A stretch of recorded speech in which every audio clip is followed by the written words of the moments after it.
না আমি আসলে কেঁদে দিছি কেন, আমার মেয়ের মানে বললাম না একটু ছিল। এখন আমরা পানি দেখছি। হ্যাঁ হ্যাঁ ঠিক আছে। আচ্ছা, আল্লাহর কাছে আমার হাজার লাখ শুকর, মানে আমি যেরকম চেয়েছি আমি ওরকম পেয়েছি। আমার মেয়ে সবার বলে এখন নজর লেগে যাবে। আচ্ছা। না না ঠিক আছে, আমার মেয়ে অনেক লক্ষ্মী, মানে আমার বংশের মধ্যে ও আমার একটাই মেয়ে, আমাদের মানে আমার এর বাবারা 4 ভাই, একটাই মেয়ে, আর সবাই খুব আদরের, ওর দাদি ওর ফুপু ওর চাচারা সবাই ওকে ভীষণ ভালোবাসে। টোটালি মানে টেবিল থেকে উঠতে দেওয়া হয়নি ওকে, টোটালি টেবিল থেকে উঠতে দেওয়া হয়নি, যে সুন্দর মতো পড়ো। আর মনে করেন আমরা যারা গার্জিয়ান আছে একদম চারদিকে রয়েছি, মানে পানিটা পর্যন্ত এগিয়ে দেওয়া হয়েছে যে তোমরা ঠিক মতো পড়ো। জাস্ট এই সময়টা যদি আমরা গার্জিয়ানরা যারা আছি ওদেরকে যদি বাচ্চাদের একটু আমরা ঠিক টেক কেয়ার করতে পারি, অবশ্যই বাচ্চারা এগিয়ে যাবে। ভালো হয়েছে, আশা অনুরূপী হয়েছে। আমরা অনেক এফোর্ট দিয়েছি, এফোর্টের ফলাফলটা আলহামদুলিল্লাহ ভালোই পেয়েছি। একটা নতুন পরিবেশ থাকবে, আমি চেষ্টা করব আমার সবটুকু দিতে অ্যান্ড আবার ভালো ফলাফল করে এইচএসসিতে আম্মুর সামনে দাঁড়াতে।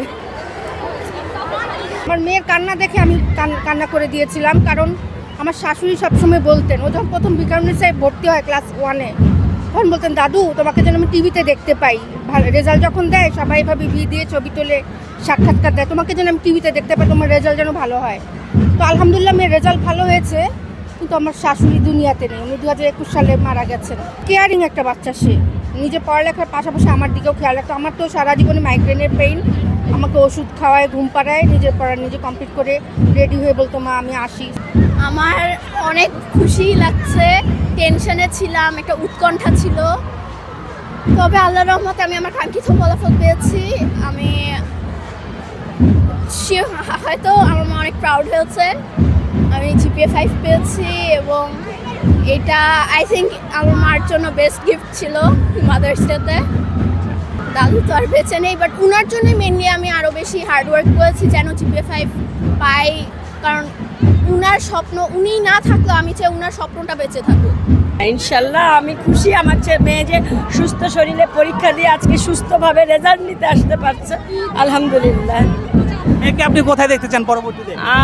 আমি ওকে একজন ভালো মানুষ হিসেবে দেখতে চাই, আর যেহেতু বিকারুন্নেসা 1 থেকে আমি কলেজও এখানে রাখবো, তারপরে আমার ইচ্ছা আছে আল্লাহ যদি ওকে কোনো একটা ওর যে সাবজেক্ট পছন্দ হবে ওই অনুযায়ী পড়িয়ে ওকে একজন ভালো মানুষ হিসাবে দোয়া রাখবেন আপনারা। আমি ছোটবেলা থেকেই বিকারুন্নেসার এই সেলিব্রেশন দেখে আসছি, তো তখন মনে হচ্ছিল যে আমি যদি যেতে পারতাম, তখন আমি তো আসতে পারিনি, আমার বাচ্চা দ্বারা আমার শখ পূর্ণ হয়েছে। আমাদের মারাও এভাবে সিরিয়াস ছিল না, আমরা যত সিরিয়াস।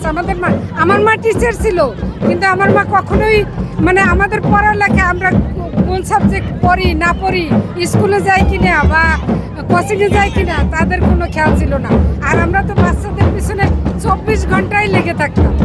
আমার আম্মুর কন্ডিশন অনেক খারাপ ছিল, লাস্ট ইয়ারে আমার মায়ের ক্যান্সার ধরা পড়ছে, সো মা জুলাই মাস থেকে ইন্ডিয়াতে ছিল, সো আমি আমার নানির কাছে ছিলাম, মানে হাফ অফ দ্য ইয়ার আমি স্ট্রাগল করি পড়াশোনা করছি বলা যায়, আর অনেকের এক্সপেকটেশন ছিল, সো আই হোপ মানে আমি রাখতে পারছি এক্সপেকটেশনটা, সবাই অনেক খুশি।